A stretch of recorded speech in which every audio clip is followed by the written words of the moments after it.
Uganda wraps up a presidential election that no one really thinks was free or fair. The treatment of the opposition, everything that has happened, has been quite shocking, but I have to say, no surprises here. I'm Carolyn Beeler. Authorities in India are trying to hunt down a single elephant that's killed almost 24 people. They're using drones, and they've asked experts from neighboring states to help. But in the meantime, they're asking people to please stay indoors at night, avoid the forests. We'll hear what it's like to be on the front lines of fighting wildfire in Australia, and how this Chinese-American woman united her ambition with her roots on the Lower East Side of Manhattan. That's where I found love with food, flavor, and freshness. That was the community that raised me. All that and more coming up on The World. This is The World. I'm Carolyn Beeler. Thank you for joining us today. In Uganda, Yoweri Museveni looks likely to extend his 40-year rule with another term in office. Provisional results from Thursday's vote show him well ahead of the main opposition candidate.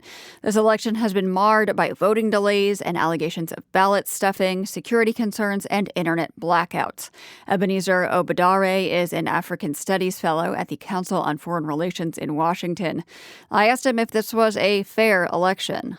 It wasn't a fair election. Nobody expected it to be a fair election.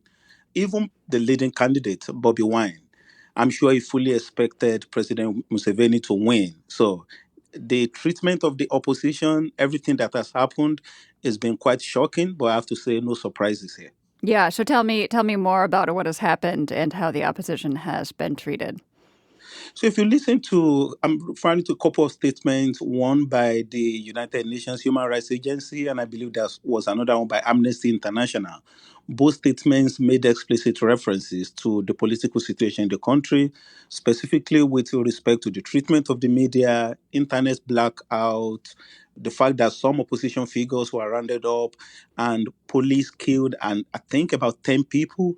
So if you are on the other side of the aisle, watching this, and you're one of the people trying to upstage President Museveni, it's been a very rough spell. It's been a very rough spell, you say.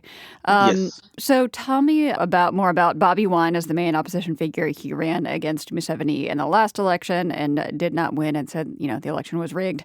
What was the message that he brought to voters this time around? I think this time around, he's calling this what he calls a protest vote, which sort of tells you everything you need to know about this. Mr. Wine is an entertainer. I think his platform has been built around opposition to the regime. He wants to stamp out corruption.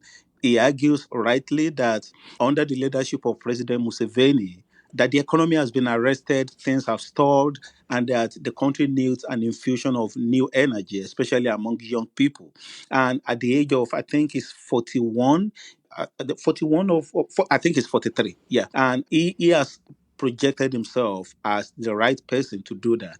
And young people across the country have rallied around him. Unfortunately, I think what they're up against, state power, under the thumb of a very strong 81-year-old, I think is going to be almost impossible to dislodge. So what will this mean for Ugandans for the next 5 years? This political situation is quite grim.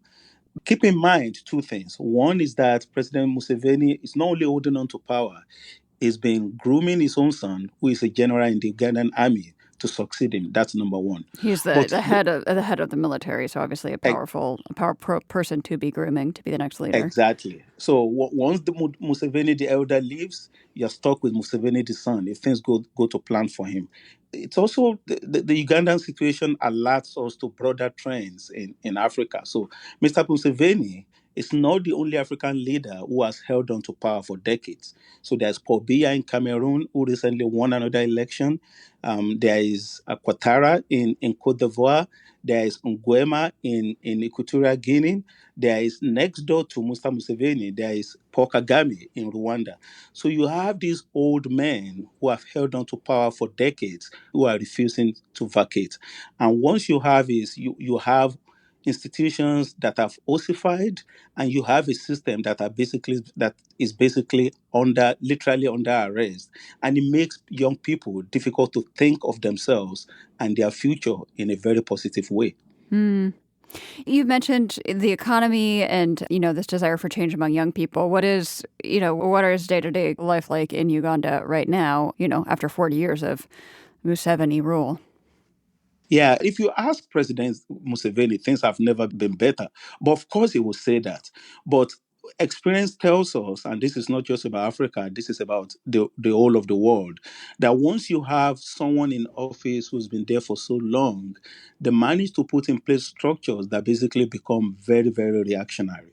So the whole project becomes about preserving power rather than advancing economic growth and opening up opportunity for young people. So it's a classic case. It's just being reproduced in this very instance in Uganda. Has the opposition under Bobi Wine come out and said anything so far now that, about half of polling places are reporting results? So this is part of the problem. Remember, there has been no formal declaration. We know President Museveni is going to win. 75% of vote counted is won, I think, from about 60% of polling stations. Bobi Wine is trailing by about 21 points. It's going to be President Museveni. Expect two things to happen. Expect Bobi Wine and his platform and his supporters to reject the outcome of the election and to protest. But at the same time, expect what happened the last time, back in 2021. The authorities are going to clamp down on protests, and most likely, Bobi Wine is going to come under house arrest again. Mm-hmm. Under such long odds, it's always interesting to see people still standing for election, even when the result is a foregone conclusion. I'm wondering if that tells you anything, or is any sort of reason for hope that change might be possible at some point in Uganda? Absolutely. I've never given up hope. And I'm glad you mentioned this because you're asking us to think here about the resilience of the Ugandan people. And it's something that I think should be front and center. But the other thing is, if you look at the broader trend in Africa, you actually have people showing hope in the idea of governance by popular consent. And in this year, at least 10 countries are expected to schedule national level polls of some sort. So the upsurge is there, the hope, the optimism is there, the will is there. People, especially young people, want to have elections. They don't want strong men like Mr. Museveni. So even if, as we expect, Bobi Wine does not win this election, it's not the end. The fervor for change is not going to die overnight. And this story is by no means over. Ebenezer Obadare is an African Studies Fellow at the Council on Foreign Relations in Washington. Since the start of the new year, more than 20 people in the Indian state of Jharkhand have been killed in elephant attacks. It's thought one elephant is responsible for all of the deaths. These deaths come at a time of growing human-elephant conflict in India, and residents are on high alert. Journalist Namratha Kalachalam has been following the story closely. Namratha, what more do we know about what has happened? Well, it's a pretty frightening situation on the ground. The victims in Jharkhand include a man in his mid-30s. There were a number of young children and seniors who were killed. And it's all happening in a pretty poor area where people don't have a lot of resources.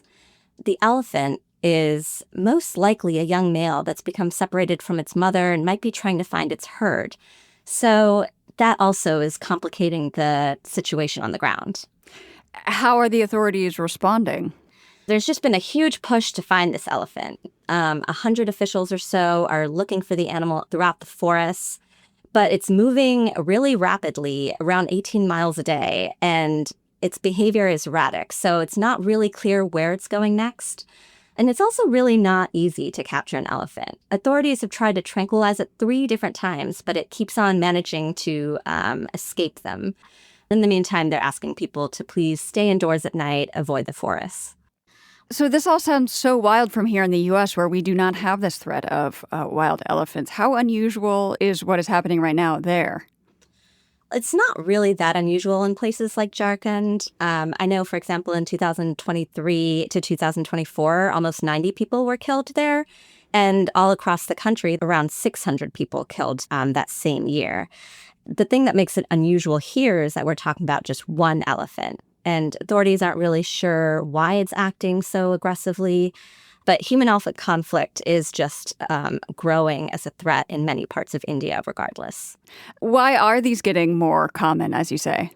Well, it's largely because the forests are just being destroyed at higher rates. There's a lot of development projects, there's climate change, there's mining, and all in the same areas that the elephants are living. And so in Jharkhand especially, there's a lot of mining projects. Thousands of acres of forest lands have been destroyed. It's meant that 40% of India's minerals still come from that state, but it means that elephants are running out of places to go foraging for food. Yeah, so keep in mind, they need to eat hundreds of pounds of food each day just to live. Authorities have created some elephant corridors to help them get from one area of the forest to another, but these elephants still keep coming into contact with people, and that means more conflict. So these elephants are forced out of the forest because their habitat and their food is being destroyed, and so they then come face to face with humans, and that's when there are these deaths. Exactly. So you've mentioned what the authorities are doing to respond to this. What about regular folks? Are they, doing anything themselves to try to keep elephants at bay or keep themselves safe? Well, this has just been so tough for people who live in areas where elephants also reside. People are afraid, especially the people who lost loved ones or have had loved ones injured in these encounters. Recently, I spent a few weeks in Andhra Pradesh, and that's a state in South India facing similar challenges. Here's one woman I spoke to, Chandvarma. 2 రోజులు 3 రోజులు మేలుకుంటాం 4వ రోజు మేలుకోకుండా పడుకునేసినామనుకో ఆ పొద్దుటికి తినేసి. Here she's telling me that she'll watch over her field for 2 or 3 nights, only for an elephant to show up on the 4th night and destroy her crops, which is just a huge blow to people like her and other farmers. So that's why people are putting up electric fences, they're digging trenches, they're doing what they can to stop elephants from coming closer. But these things don't always work well, and sometimes they can end up killing the elephants. Is there anything else that the government could or maybe should be doing to make this situation less dangerous, both for humans and elephants? Experts tell me that Indian authorities are often too slow to respond to these attacks. If they moved a little more quickly in Jharkhand, for example, they might have prevented some of these deaths. In Jharkhand itself, they're working on this long-term plan for managing elephant populations, and they're trying to bring back parts of the forest. They're trying to better educate local communities. They're talking about a 10-year plan to address the problem, but it hasn't started yet. Sounds like a long road ahead. Namratha Kalachalam reports from Mumbai, India. Thank you so much. Thank you. A court in Greece has acquitted 24 rescue workers who were accused of smuggling migrants into the country. Sara Mardini was one of the defendants. You might have seen her story on Netflix. The Swimmers is about her own escape from Syria with her sister, Yusra. One day, I want to swim in the Olympics. The conflict in Syria has escalated out of control.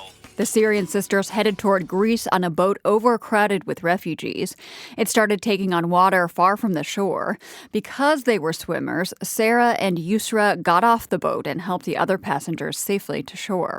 I was looking to everybody and seeing that we might die. And I knew if I want to make it, I'm going to make it. And then all the people on the boat, we believed that we're going to make it and we wanted to make it. That's Sarah speaking to the world back in 2018, right after being released from prison in Greece on bail. At the time of her arrest, she was working as a volunteer for a now-defunct Greek nonprofit. It was helping migrants arriving on the island of Lesbos. I was a search and rescue Arabic translator volunteer. Mardini explained what she had been charged with. Money laundering, spying on the state, being a member of criminal organization, using like a legal vehicle, and what else do I have? Smuggling refugees, trafficking humans, yeah, all these things together. The case was condemned worldwide as an attempt to shut down migrant rescue operations. Mardini and her 23 co-defendants, who had worked at the same NGO as her, were acquitted of all charges yesterday. A criminal court in Lesbos determined that the volunteers were not trying to commit crimes, but rather provide humanitarian aid. Join us up next for a quest to recreate an unforgettable breakfast. You're with The World.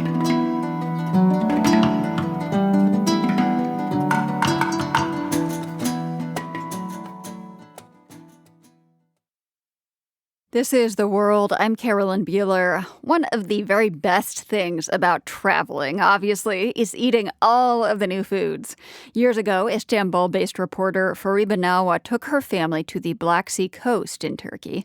On that trip, she and her daughters fell in love with a savory breakfast food that they have never forgotten. But the quest to find the dish in Istanbul has proven tricky. Here's Fariba with that story. It's a Sunday morning in my house. Everyone's just waking up. My girls, Banu Azizian and Andisha Azizian, don't like to get up on Sundays. Of course, they're teenagers.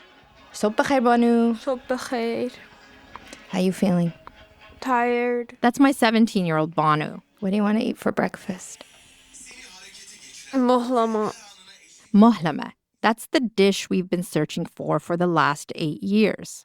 It's a cheesy, buttery, fondue-like delicacy cooked on high heat, consumed with fresh bread. The ultimate comfort food. It has great oozing properties. That's Turkish food expert and podcaster Eileen Oneytan. So technically, we are talking about cheese, kind of like a semi-aged mozzarella maybe, or something that really can be very oozy when heated. For breakfast, it's an easy preparation, but it could be like a fill your belly kind of thing in the afternoon, maybe tea time. My kids and I want the same taste of the mıhlama we had in 2018 in Artvin, a city tucked on the edge of the Kachkar Mountains on the Black Sea. Hey, Andisha, kujai? Andisha? چه کار میکنی؟ آرایش میگذارم. Okay, Andisha's putting on her makeup. All right. 2 hours later, we're walking in our Istanbul neighborhood. چی خوش داری از مıhlama? What do you like about mıhlama? I don't actually know what it is exactly. I just know it tastes good. That's it. That's Andisha. She's 14. Banu, what do you like about mıhlama? I like how it's cheesy and it stretches. It's like a grilled cheese sandwich, but just the grilled cheese. It's so bad for you, so it's perfect. Andisha, Banu, and I have lived in Istanbul for the last 10 years. We moved here from California, where our Afghan-American family spoke a combination of Farsi and English. We still do. We've added Turkish to our lexicon. As outsiders, it's been hard to integrate in Turkey. But food is our way of connecting with different cultures. And mıhlama tastes like acceptance. It's warm and comforting. Merhabalar. Hoş bulduk. Ben gazeteciyim. Our first stop is a disappointment. We go to a restaurant down the street in our neighborhood. I had seen mıhlama on a menu, but the place has changed. They have matcha instead now. It's really modernized. Maybe you could get me something. I'm really disappointed. Okay. Really, it seems like a really hip coffee place. We should go one someday, but not today. Hip coffee places don't make mıhlama. Traditional regional Turkish eateries might. So we keep walking and asking. We see a man digging a dead fish out of a garbage bin.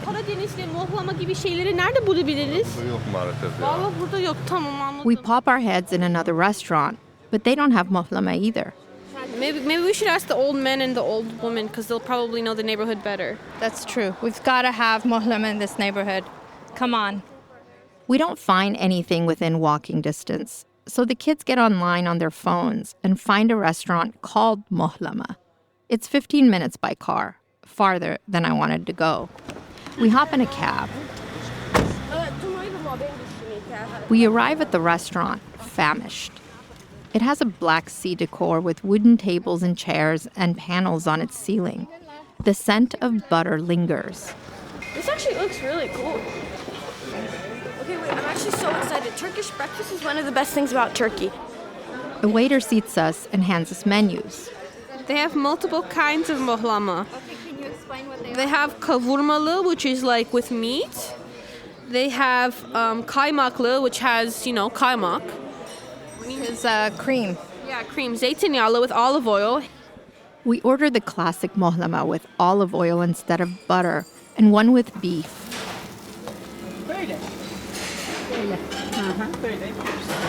Tereyağı mı? I join the chef, Necda Aktaş, in the kitchen to watch her cook. When an order comes in, Aktaş turns on the gas stove to high heat, grabs a small pan, places it on the heat, then pours a ladle of butter. Add to that corn flour, a cup of water, liquefied cheese, and a pinch of salt. She stirs constantly. It's ready within minutes.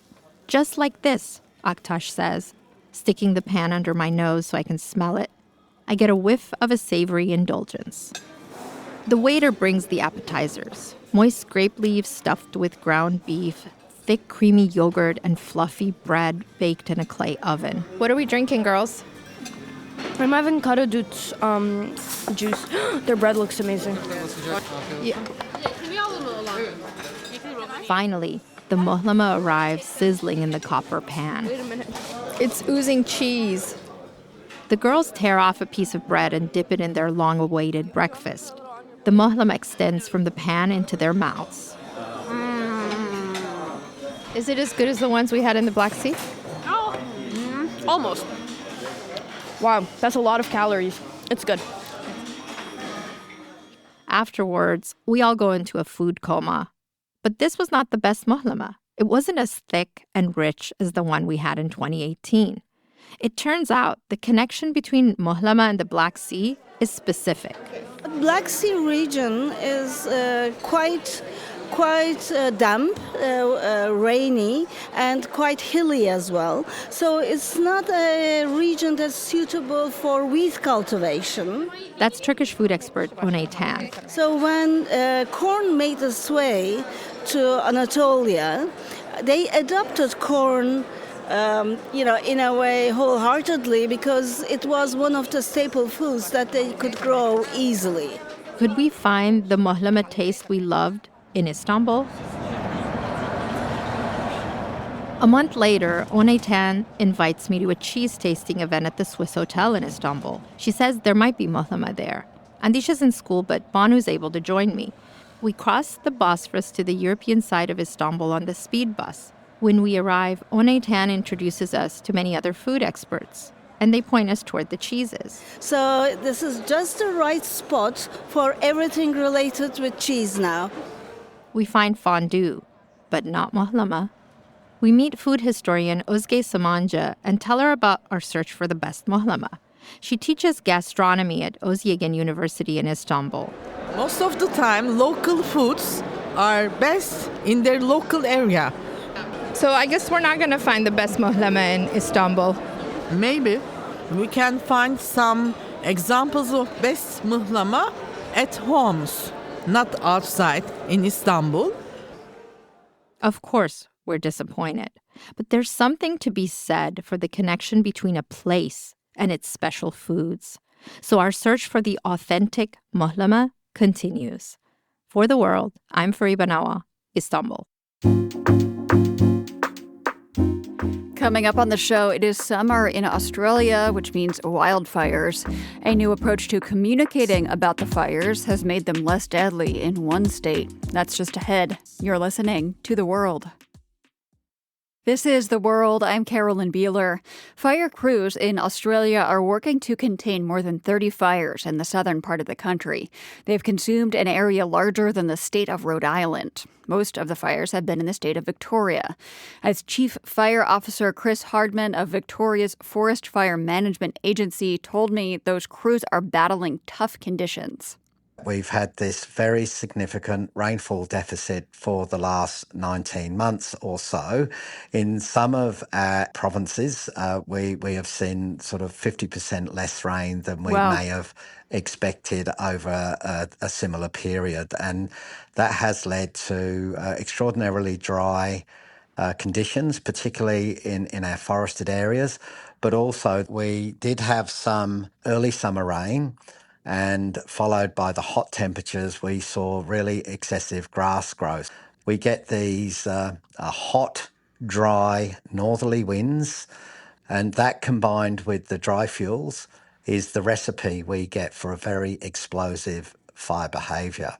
I understand that fire conditions have eased a bit in the last few days. Is that right? And if so, has that allowed firefighters, your crews, to contain the blazes somewhat? We had a respite, so we've had much calmer conditions. That's given firefighters time to contain some of these fires. However, we have to track the edges of these fires with mineral earth brakes. And some of the edges of these fires, there would be more than 600 kilometres. Wow.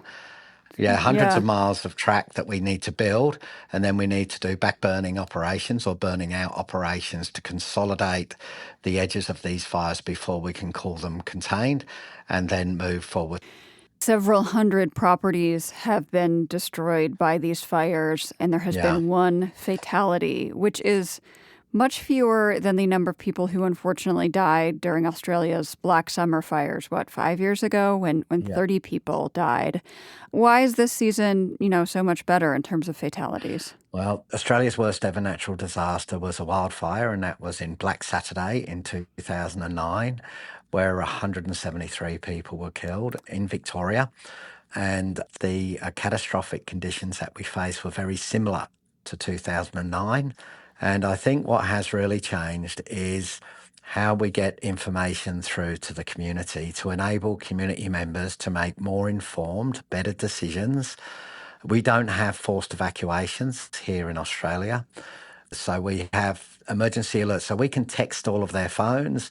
If it's an evacuate message, we will say, evacuate from this road if you're here, head to this town. And we were able to get that information into the hands of community members to enable them to make better decisions. Now, I was genuinely worried that we would have more fatalities.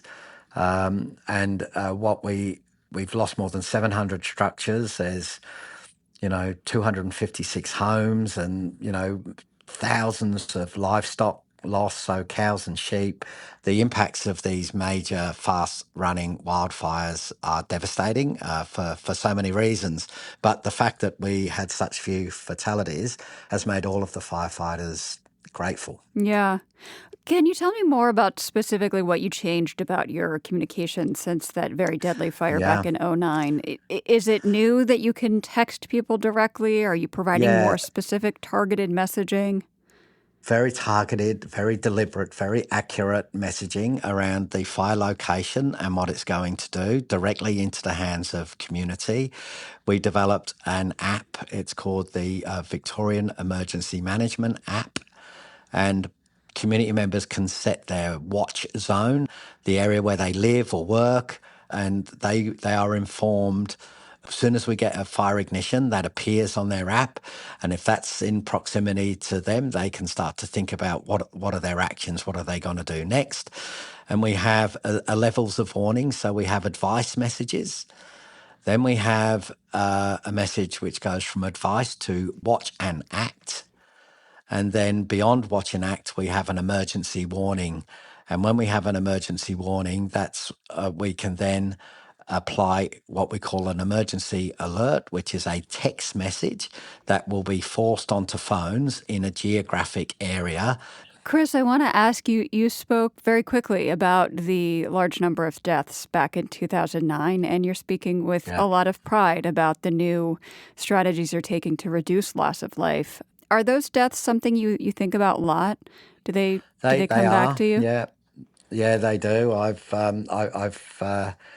I've needed strong psychological support, so I've been doing this job for a very long time, and it takes its toll. And as with many firefighters, and I'm the chief of an agency now, and after Black Saturday, I couldn't go near fire for about 2 years.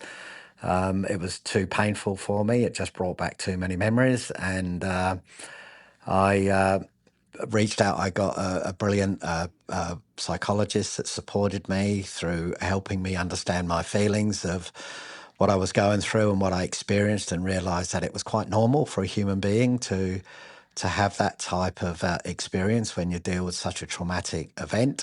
And they helped me be able to manage those emotions and feelings, and to a point where I could come back into the fold, and I know how to manage that now, and can focus on the things that have changed, focus on the things that we have done differently, focus on the lessons that we've taken to do better to keep communities safe. Does this work you've done on your own mental health and coming to grips with what you saw and experienced, does that inform how you lead your agency? It shapes the way I lead, and firefighter safety is the most important thing. You know, in the 2020 bushfires, 3 of my team were killed.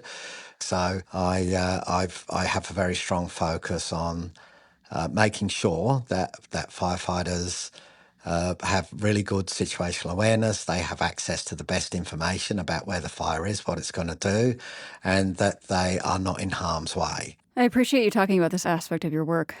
Chris, what is the forecast for the rest of the season? What are you guys expecting? Look, it's still early in our summer period, so we would expect to see more extreme fire weather.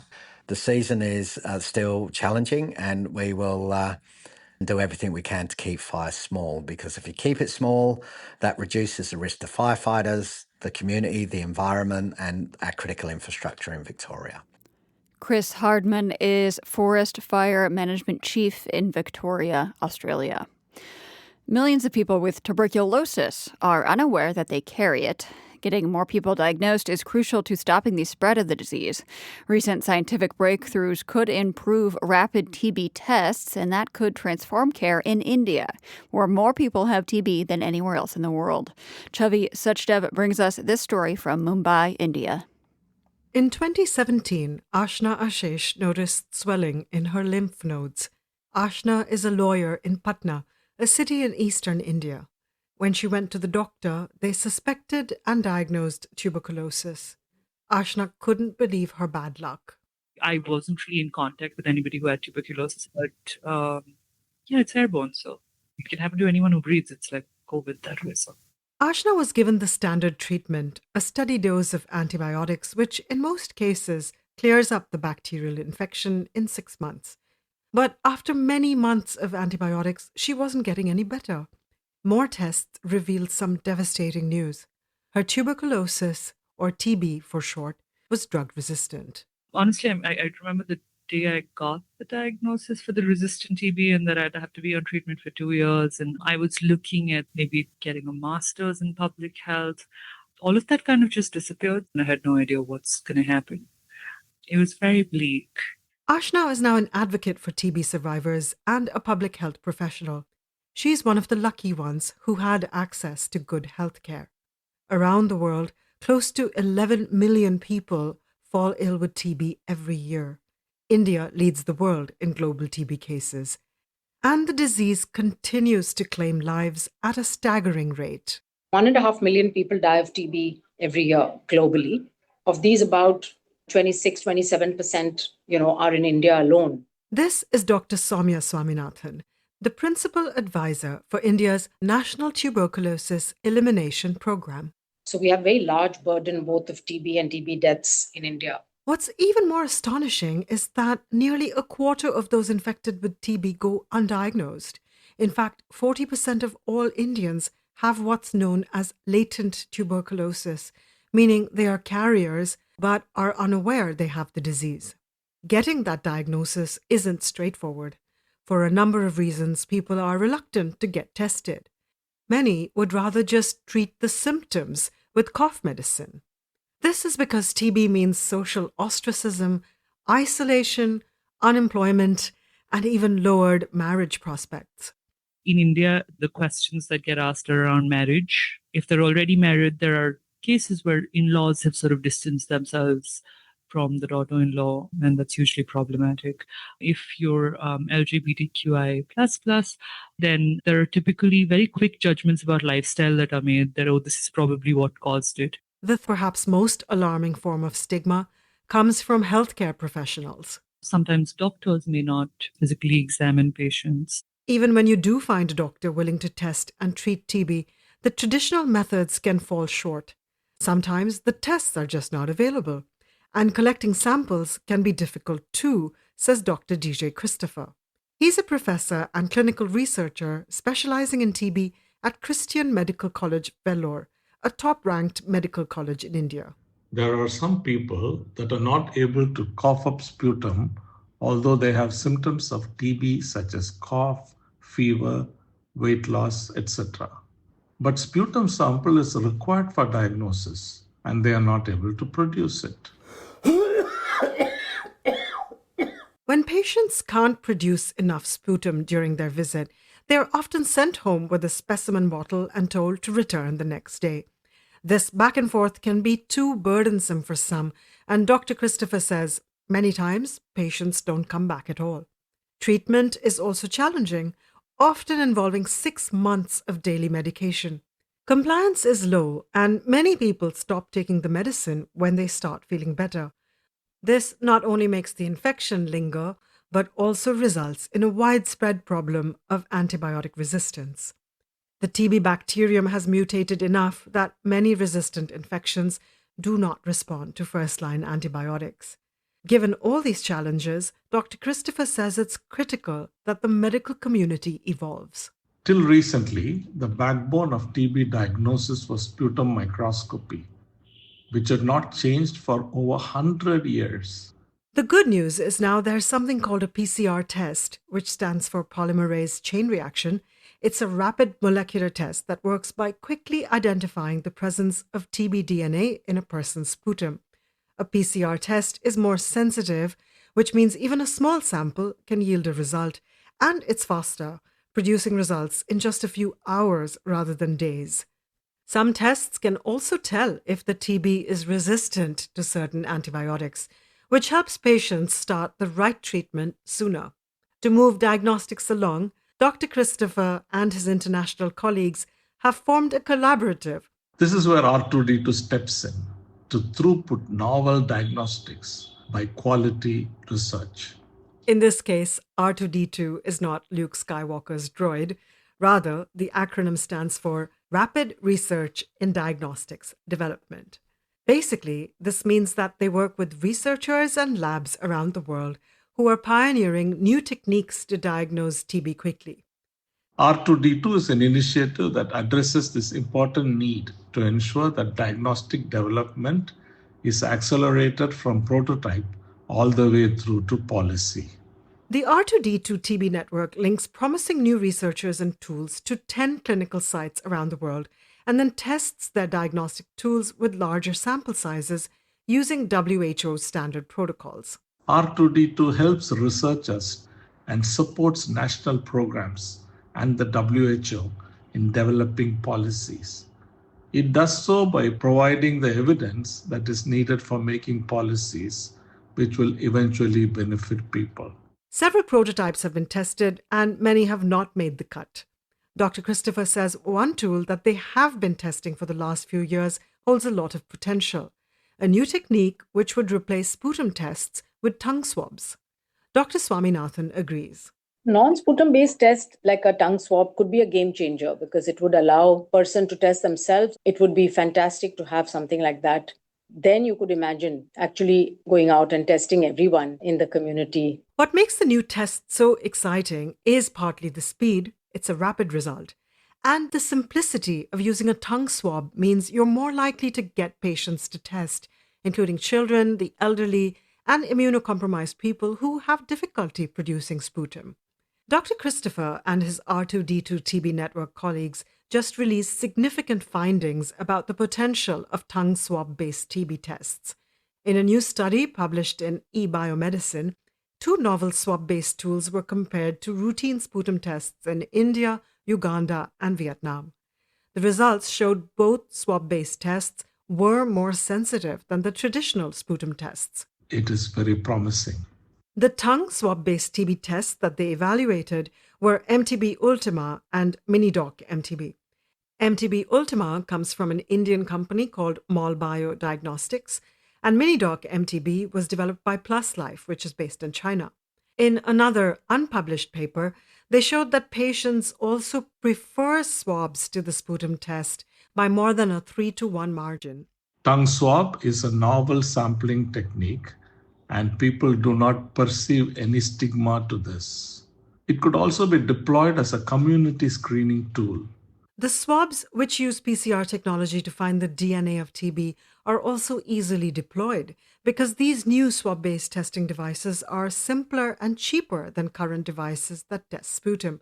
Plus, these battery-operated devices can analyze both the tongue swabs and sputum enabling more patients to get tested. They're so easy to use, people could potentially test themselves someday. Ashna Ashish, the TB survivor turned public health advocate, is very much encouraged by all these innovations. But her work on the ground has taught her that the key to success for any new treatment is implementation. To that end, she's working hard to keep patients' needs front and center. I think innovation is fantastic and it's very, very needed. The only question, regardless of the kind of technology that I'd be interested in, is it human-centered design, which means are you bringing in impacted communities while you're designing it? Is it actually meeting real-world needs that impacted communities are facing?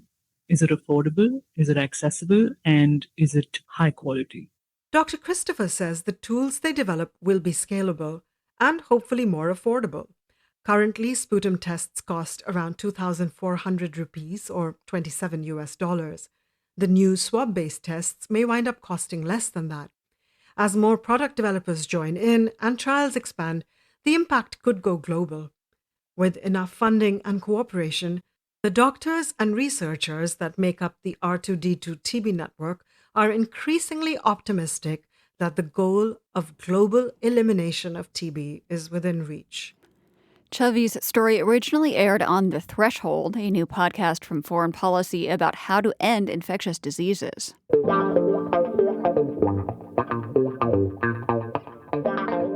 And up next on The World, a childhood memory bottled up and sold. You're listening to The World.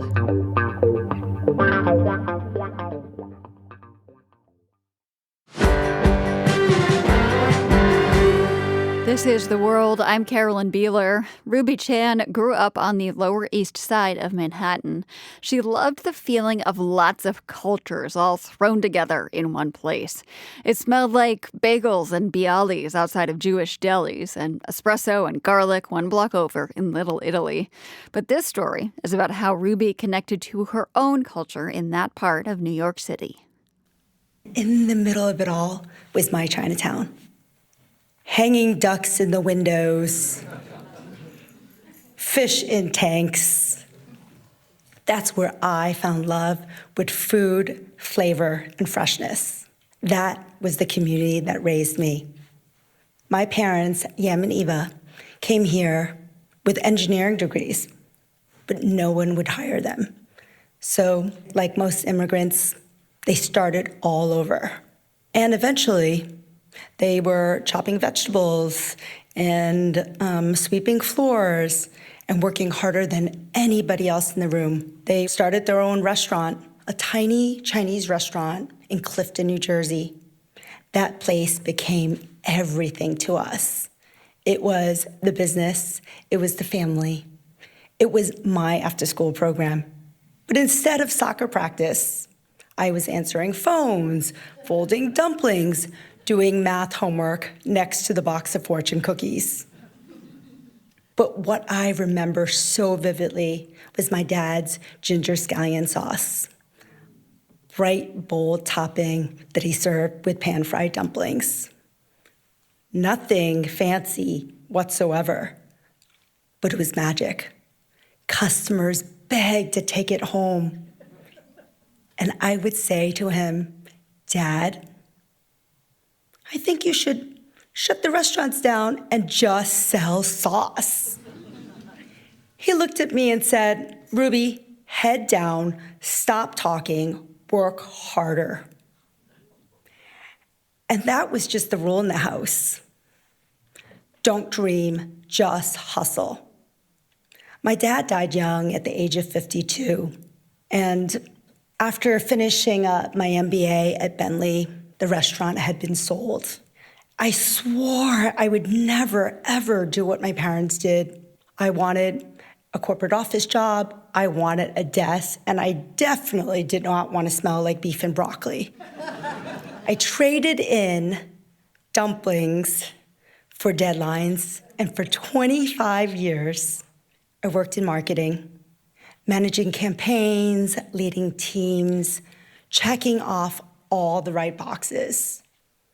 But with 4 kids, tuition, expectations stacked high, it was hard. I was burnt out on all ends.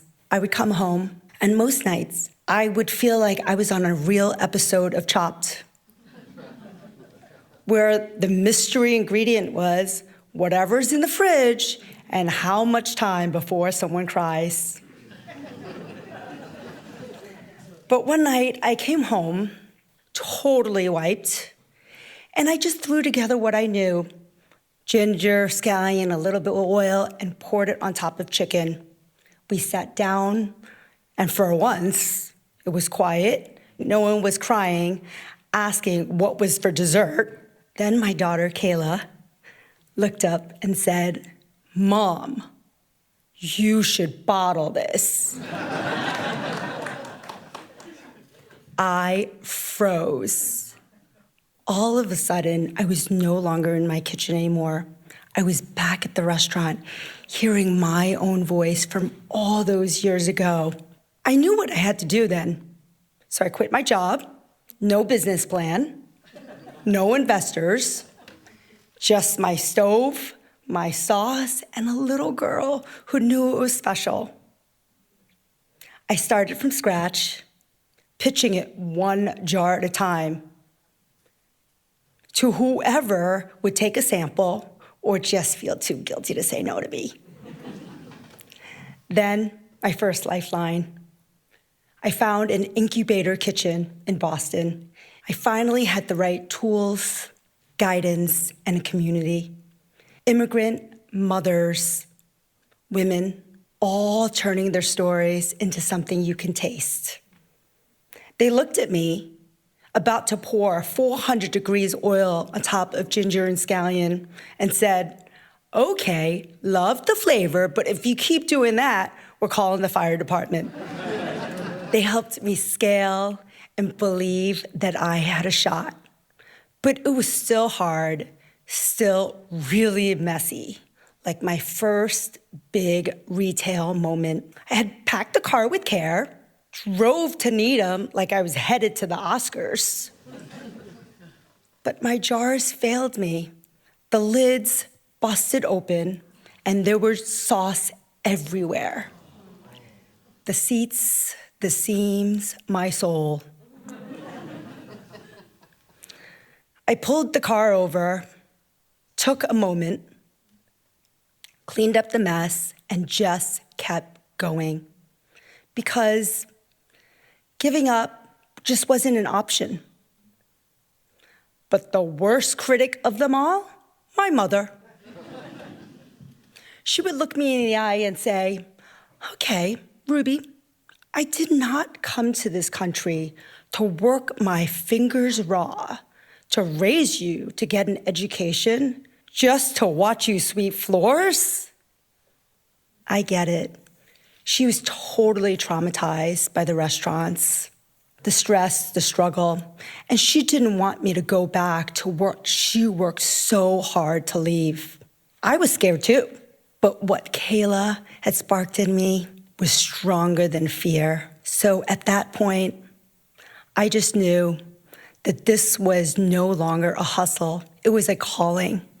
And now, every time I make that sauce, I feel connected to my dad, who never had a chance to see this dream come true, to my daughter, who reminded me of who I am, and to that little New Jersey kitchen where it all began. Thank you. Ruby Chan is the founder of Fresh Zen, selling Asian sauces by the jar, including garlic scallion. She told her story as part of GBH's live Stories from the Stage program in Boston.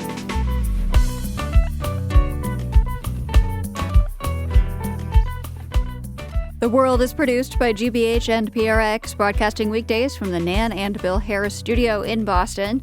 Find us online anytime at theworld.org and find more of our original reporting on YouTube. Subscribe to our channel there. It's called The World News GBH. I'm Carolyn Beeler. Thank you so much for listening, and have yourself a great weekend. The World is supported by the Carnegie Corporation of New York, working to reduce political polarization through philanthropic support for education, democracy, and peace. More information at carnegie.org. By the John D. and Catherine T. MacArthur Foundation. committed to building a more just, verdant, and peaceful world. macfound.org. And by FJC, a foundation of philanthropic funds serving the nonprofit sector with donor-advised funds, fiscal sponsorship, bridge lending, and more. FJC.org. The World's theme music is composed by Ned Porter. The World is a co-production of GBH Boston and PRX. More information at theworld.org.